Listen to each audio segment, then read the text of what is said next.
I just envy the job Mike Gillis has. I know. It's like, his job is so simple. People are just lining up to give him their top prospects to move on to. Welcome to Hockey Talks. How you guys doing? I'm Sawatzky. And I'm Jeremiah. Jeremiah, back from being ill. Yes. I had processing problems for the video I was trying to post on the weekend.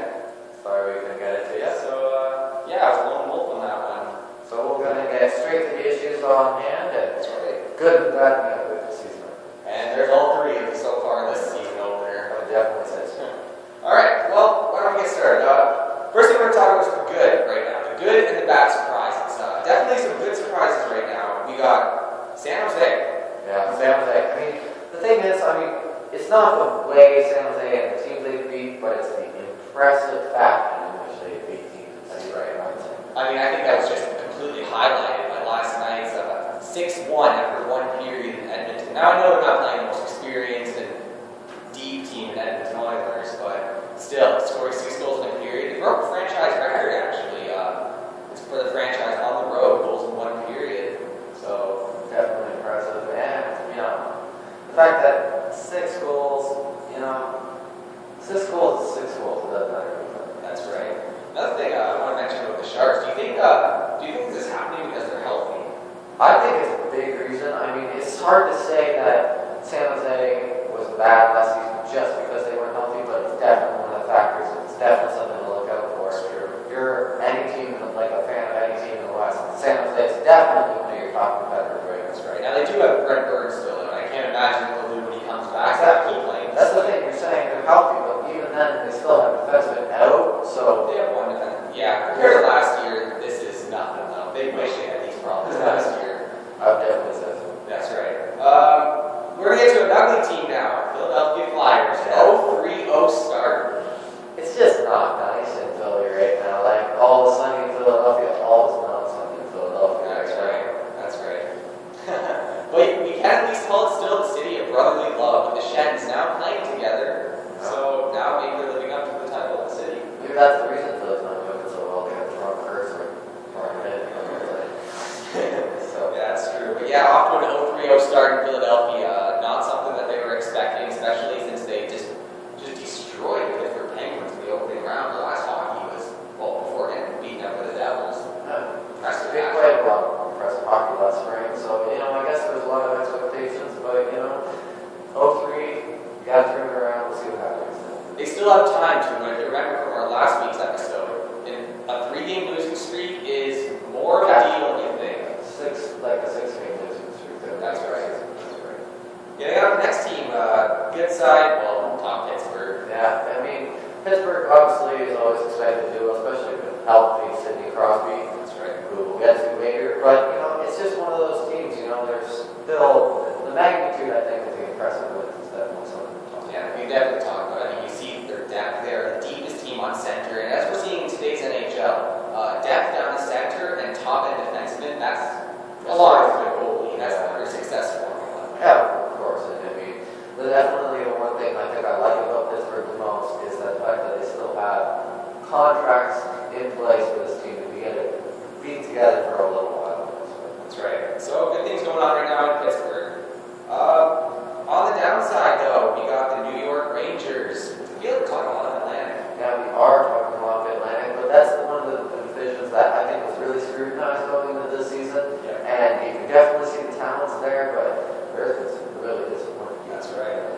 The New York Rangers off to an 0-2-0 start. Again, not what the Eastern favorites were. Well, second favorites at Pittsburgh. Yeah, I would say so. But, a lot of people have New York going to a Stanley Cup. They thought they had the offense this offseason, and we'll see what happens, I guess. 0-2-0 start's not where they wanted to be, but again, you can't count the Rangers out. So they could easily turn this around. Going back to the good side, the most impressive team so far, the Chicago Blackhawks. Yeah, obviously, we've gotten it out of the way that we're Detroit, Vancouver fans. We're not the most fun team with Chicago, but it's not going to be a definitely a good team. They definitely are strong in the fact that they had depth at forward. Their depth at defense was better than they thought it would be. That's right. They're off to a 3-0 start, so they're looking good right now. Yeah, they are. And especially, too, winning streaks, like you said.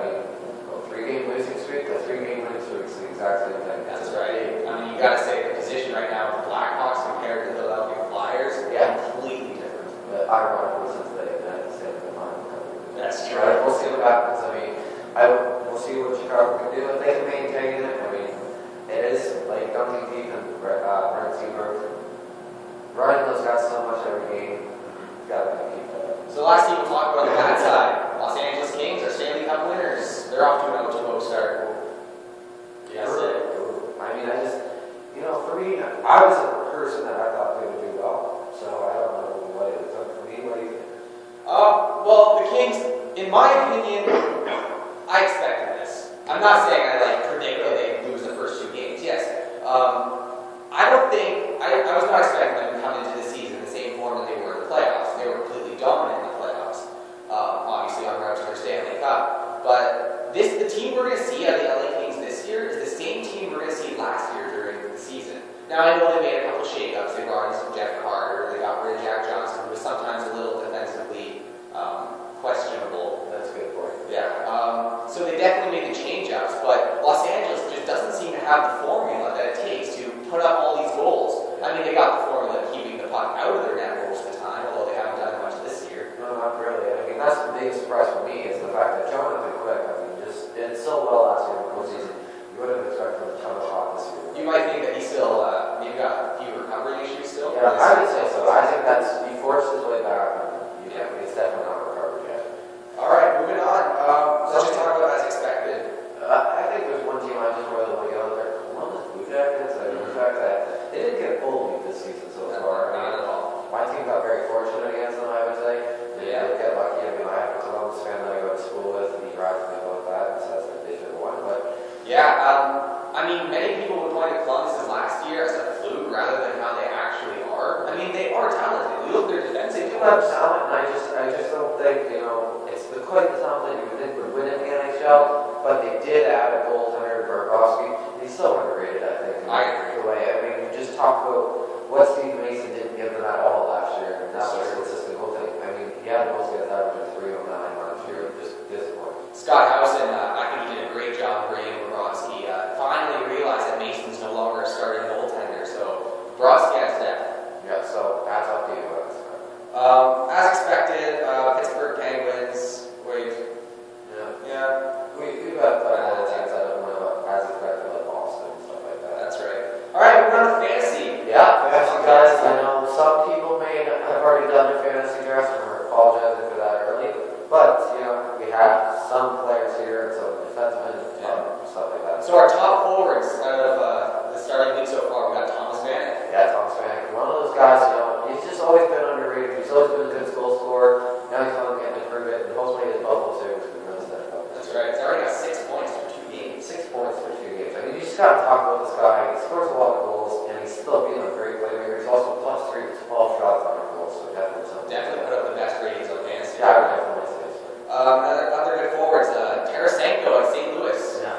To me, there's some people that might find it a surprise, especially those casual hockey fans. This is a guy that you might want to pick up for those guys who maybe aren't really in tune with it, so you might be able to get Tarasenko to steal 5 points +3, 12 shots on the goal. I'm very impressed with Tarasenko's play. Yeah, definitely solid fantasy move. Another one. This one comes with a little bit of surprise. He is a sleeper going into the season. Andrew Pagliano. Yeah, and especially too, I mean, you talk about a guy that's given up on by the Oilers, a guy that's always had tremendous speed and upside.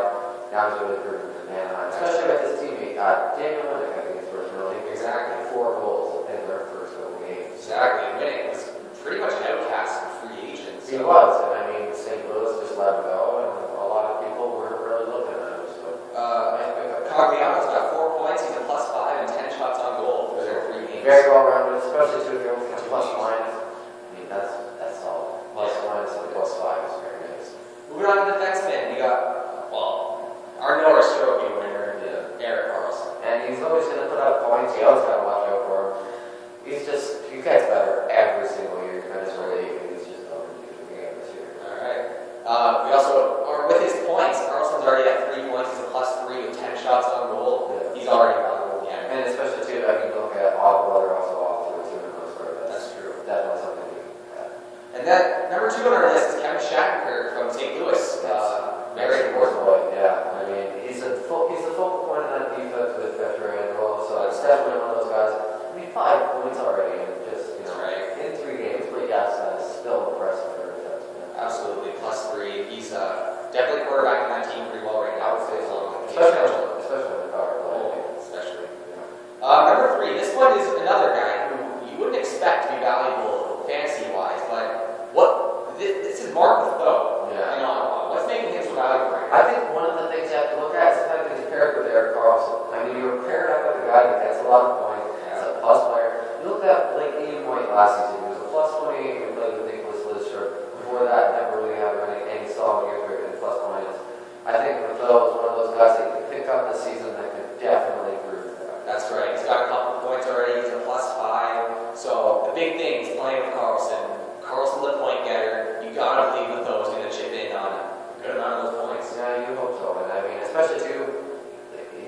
value the fact that the team's doing well as well. Right.